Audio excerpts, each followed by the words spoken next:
Oke, Assalamualaikum warahmatullahi wabarakatuh. Selanjutnya, kegiatan kita adalah kuliner Nusantara. Nah, seperti itu. Nah, jadi pada kuliner Nusantara hari ini kita akan mencoba makanan eh, yang makanan Samarinda seperti itu. Nah, tapi di sini kita tidak bisa dia khas Samarinda ya, bilang dia makanan ini adalah khas Samarinda karena makanan ini sebenarnya aslinya dari Bugis seperti itu, dari Makassar.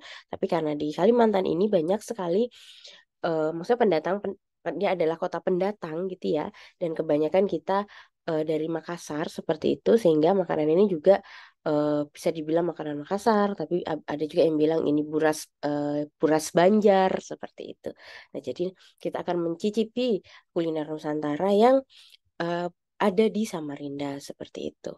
Sedikit kenalan sedikit sebelum mencicipi buras Banjar, sedikit kita mengenal siapa sih itu buras Banjar gitu ya.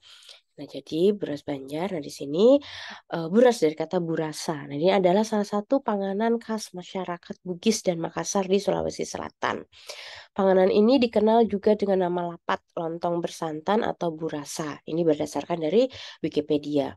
Bentuknya hampir mirip dengan lontong namun agak pipih dan dimasak dengan cara tersendiri.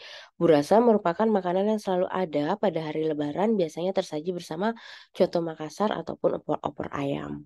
Jadi buras ini setiap di hari-hari Idul Fitri, Idul Adha ataupun acara-acara seperti itu, dia ini biasanya selalu ada seperti itu. Dan temennya itu untuk teman makan coto Makassar. Penggantinya kalau kita di Jawa itu lontong seperti itu ya.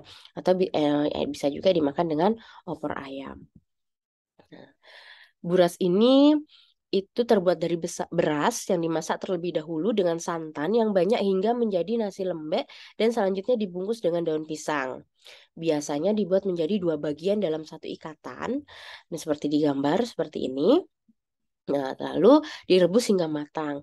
Panganan ini juga biasanya ditemui di luar Provinsi Sulawesi Selatan seperti Gorontalo atau Kalimantan dan beberapa daerah lain di Indonesia dan Malaysia.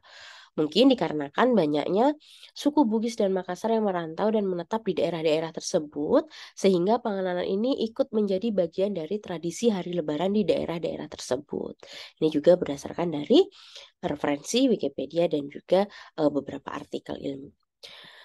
Nah, lalu selain itu hidangan ini selain disajikan pada hari Lebaran, buras juga banyak dipilih sebagai makanan untuk bekal dalam perjalanan karena mampu bertahan hingga 2 hari. Buras bisa dikonsumsi dengan sambal kacang, telur rebus atau sambal habang atau sambal masak merah kalau orang Banjar bilangnya sambal habang gitu. Tetapi bagi masyarakat Bugis dan Makassar lebih sering dijadikan teman makan untuk coto Makassar, sop konro, palu basah, nasuleko atau ayam masak lengkuas versi Sulawesi Selatan atau juga makanan yang berkuah lainnya. Nah, tapi di sini nanti teman-teman mahasiswa akan mencoba mencicipi buras yang dimakan dengan sambal. Nah, kita bilangnya buras sambal gitu ya. Sambalnya ini bukan sambal kacang, tapi nanti akan dicoba dengan sambal udang papai dan juga sambal hati seperti itu. Nah, jadi nanti silahkan dicoba.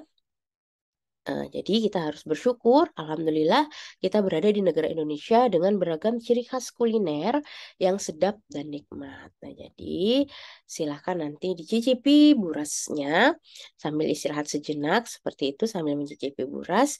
Semoga berkesan dengan burasnya dan bisa nanti lain kali semoga kita bisa mencicipi makanan-makanan khas kuliner Nusantara yang lainnya. Nah, itu saja. Silahkan mencicipi. Assalamualaikum warahmatullahi wabarakatuh.